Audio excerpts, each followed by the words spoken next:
Welcome to Chapter 2 of the MacroVisor Abundance to Scarcity research presentation. Today we're going to talk about energy scarcity. It's an important theme to consider because we are living in a world where there is a more constrained supply of energy both now and even moving into the future, and at the same time demand is set to further increase.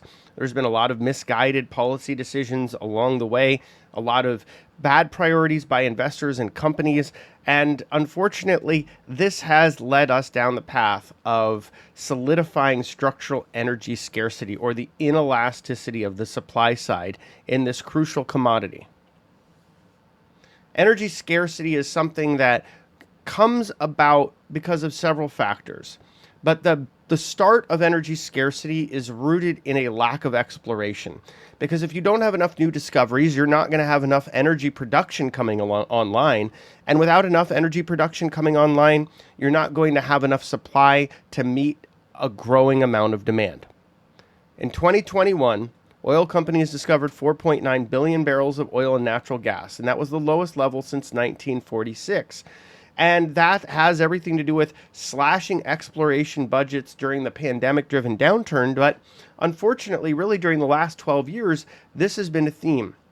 Oil companies have been reducing their budgets. They have been doing less exploration. They have been much more sensitive about cost. And they've also been returning a lot more capital to shareholders, which sounds good if you're an investor, except you have to think about the future too. Where are these companies going to get their next barrels of oil? And where are we, as consumers of energy, going to get the same?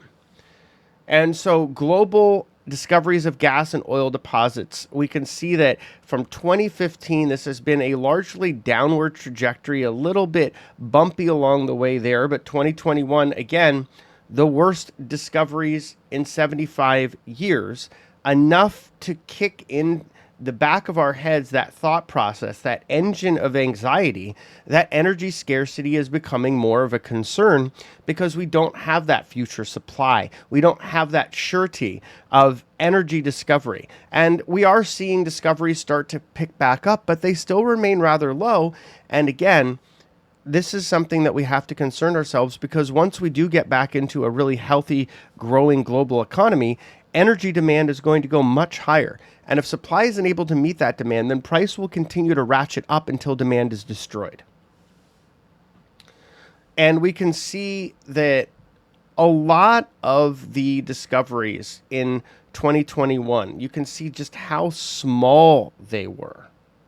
These were very small. So there were discoveries made, right? But not only were there less new discoveries, but they're also very small overall in terms of the potential reserves that these could unlock. That's another concern as well, is that we're going further and further out to find energy. There's the idea of shale and hydrofracking or hydraulic fracking to try to release gas and oil. This is kind of scraping the bottom of the barrel.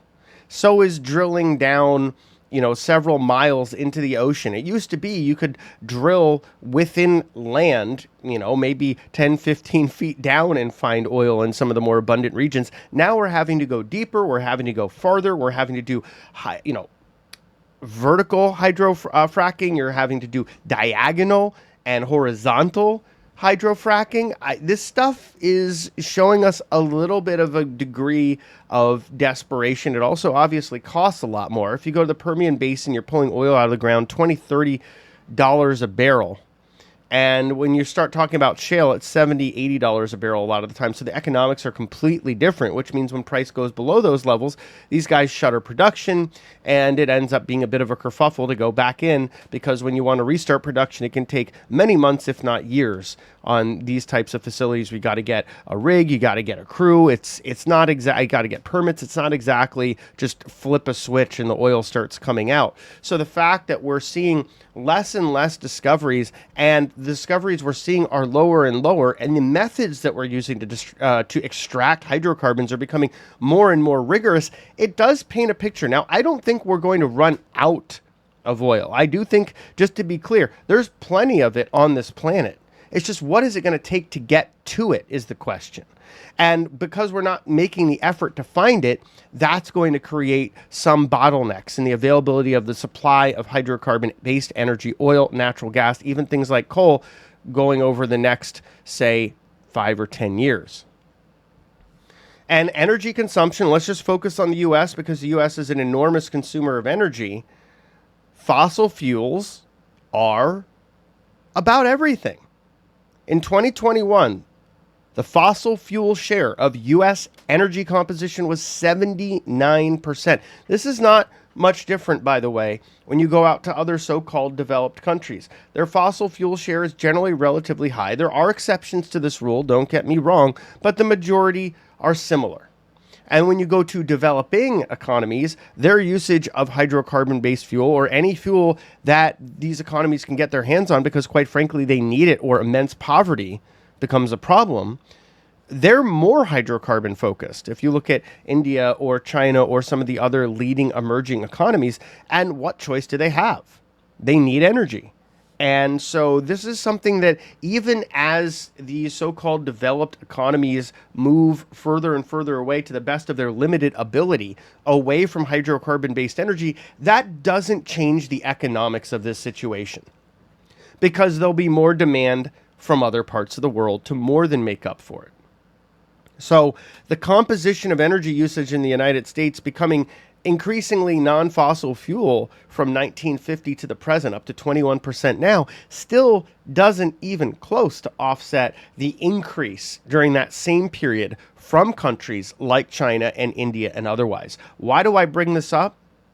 Because it's important that we don't myopically focus on the U.S. in the conversation about energy. We have to take a global worldview to understand the dynamics of this situation. Right? So moving forward, future energy consumption trends, and now we're looking at global energy consumption trends here, are likely to remain hydrocarbon-centric. With more renewables coming online, we would hope that nuclear is also brought on more than it is projected below. Okay? So this is a concern. Look at nuclear. It's flat. On the left chart. Flat. That's a big problem. Now, I know there's a lot of conversation about nuclear. Some people like to say it's unsafe. Now, if you focus on waste management and disposal, you might be able to make a case there. But that just means we need to get better about waste management and disposal. There's also forms of nuclear power where you can take the waste of one plant and use it in a different specialized plant to generate a bit less power, but still break that waste down so that by the time it is ending up in some kind of containment facility, it's much less dangerous, it's much less radioactive. I think there's a case for nuclear here. I think we're making a tremendous mistake not building more nuclear power at a time where energy usage is set to go higher. Now, what do you see on this chart on the lower left side about petroleum and other liquids and natural gas? You see them rising. So the idea that we're moving away from these things is a bit of a misnomer, is it not? Because we're getting back to levels projected by 2050 that, we saw in petroleum and other liquids going back to, say, just before the great financial crisis, and natural gas at all-time highs. Now, renewable energy is growing as a part of that total composition. This may or may not be an optimistic projection. I think it's going to have a lot to do with the trajectory of technology and renewables. Are we going to get more efficient solar? Are we going to get better energy storage technology, particularly batteries that hold a charge longer and are more resilient to different temperature changes? And if we look at energy consumption by sector on the lower right, we can see electric power is growing. Now, this is probably a drastic underestimation because if we start talking about plugging in all these EVs, it doesn't matter how many Energy Star compliant refrigerators, washers, and dryers we have, the EVs will more than offset that. And electrical power usage will probably go up quite a bit higher. So that's something to take into consideration in the context of this, because where is that gap going to be bridged from? And hence we start having to have that conversation about the potential for scarcity. This is why some states have said EV owners can only charge during certain times. Some countries have said similar because of the demand on their grid that they cannot fulfill. And rising consumption, this is a trend. This is a trend in the US, it is a trend globally. So growing demand for petrochemicals will offset lower consumption for gasoline, driving U.S. oil demand in 2024 above the 2019 most recent peak. Why? Because petrochemicals are used in so many different things. And that's something that I don't think gets enough discussion. They're used in agriculture. They're used in pharmaceuticals. They're used in all kinds of industrial chemicals. They're used to make plastics. They're used for different types of energy sources that aren't gasoline, like diesel. This idea that we're going to get off of oil is a fantasy. It's not happening anytime soon. Now, that doesn't mean that there's not a case to be made that there would be benefits to getting off oil if we could, or at least significantly reducing consumption. Certainly any objective, scientific, rational analysis would tell us, yeah, it's not great for the ecology of our planet, and we probably should look at alternative forms of energy, nuclear, but there isn't the will and there isn't the cognizance of this. We live in a sort of fantasy land where global leadership of, again, so-called developed countries thinks they can put their fingers in their ears and just kind of ignore the cacophony of growing concerns about energy availability and the punitive regulatory measures that have been enforced upon hydrocarbon exploration, production, and distribution. And these are things that we probably need to have a bit of a conversation about so we can have a more robust energy availability situation as we move forward. Because what will kickstart inflation more than anything else? Energy prices moving higher. Because that will pass through the entire supply chain. Okay? And that will move throughout different elements of the supply chain until it gets to you as the consumer or as a small business operator. Energy prices are very strongly positively correlated with inflation. Particularly, you look at oil price year over year, CPI price change year over year, you see strong positive correlation there because oil touches almost every part of our lives. And if its price is going up, that's going to pass through and that's going to lead to higher inflation. So why is energy scarcity a concern? Because it reduces our standard of living.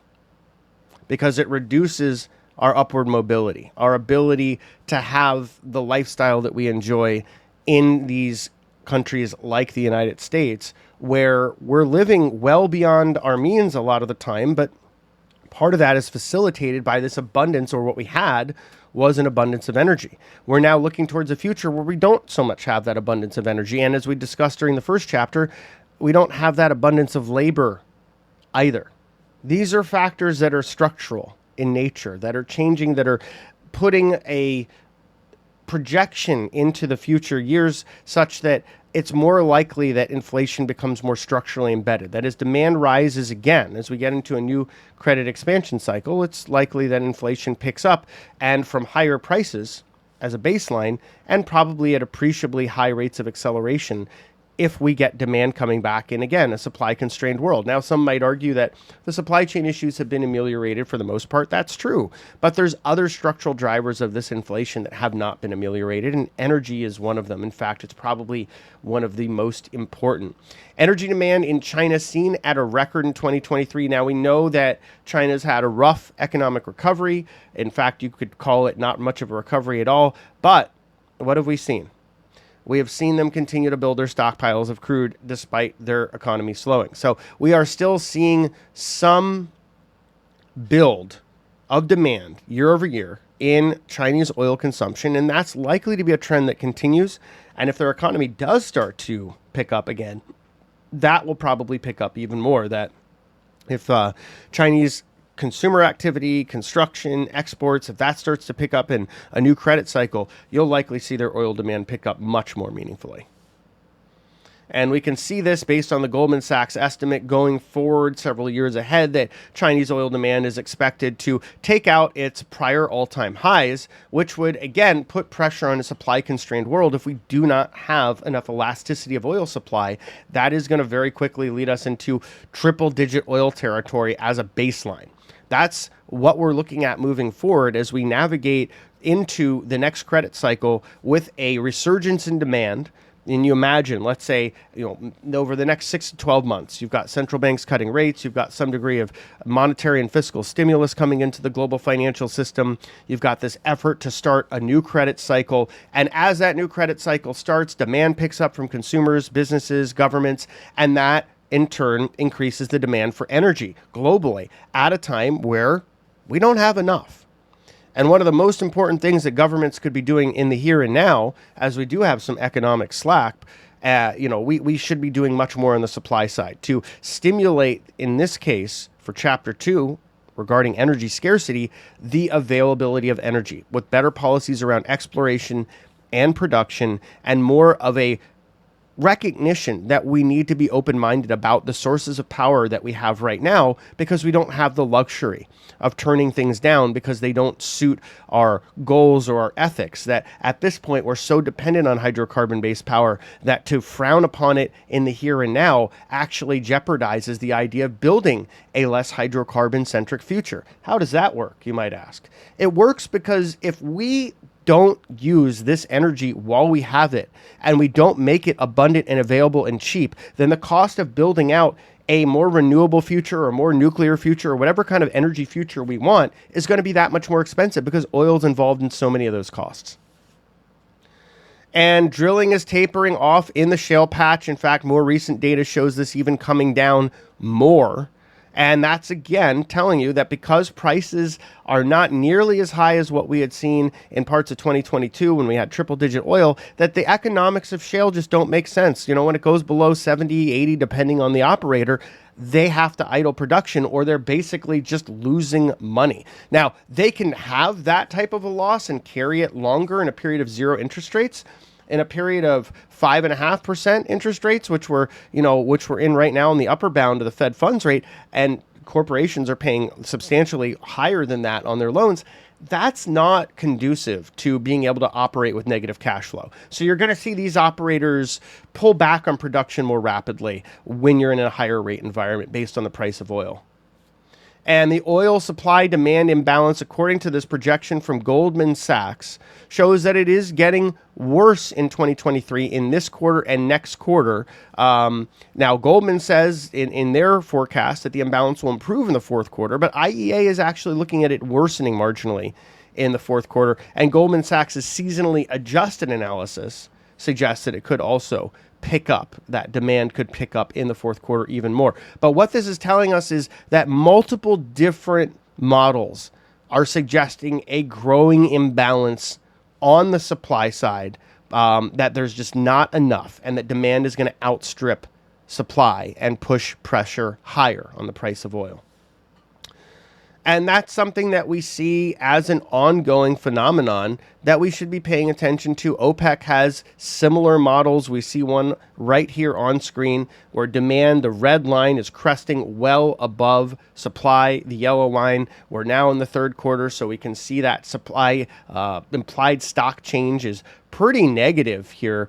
And it's expected to get even more negative as we go in to the fourth quarter of this year. So this is from IEA. The last measures were from IEA and Goldman. They both show the same thing, though. They show an increasing amount of tightness in supply in an already tight market. So that is everything on energy scarcity. We're going to talk about investment opportunities for each one of these videos. There will be opportunities that we have in the final series of chapters that talk about how we capitalize on labor scarcity, energy scarcity, agricultural scarcity, and these other elements. Because even though this stuff sounds somber or even a bit melancholy in nature because of scarcity and the kind of imagery it evokes in our mind, the reality is that, like anything else, these are massive, potentially generational opportunities that can be game changers that are going to come out of this. So first, I want to spend time educating about what all the structural economic drivers are for these opportunities so that we have a better understanding as to why they're happening, where they're happening, and how they may play out. And then we'll start to discuss those opportunities. So next chapter, chapter 3, will be agricultural scarcity, which I will talk about. I think it'll be very interesting. It feeds into this entire theme. And then once we've built out all these different elements of scarcity, we'll start to talk about how we can make some money off of this moving forward as investors and swing traders. So hope you enjoyed it. If you have any questions, feel free to leave them below in the comments, and I will catch you next time.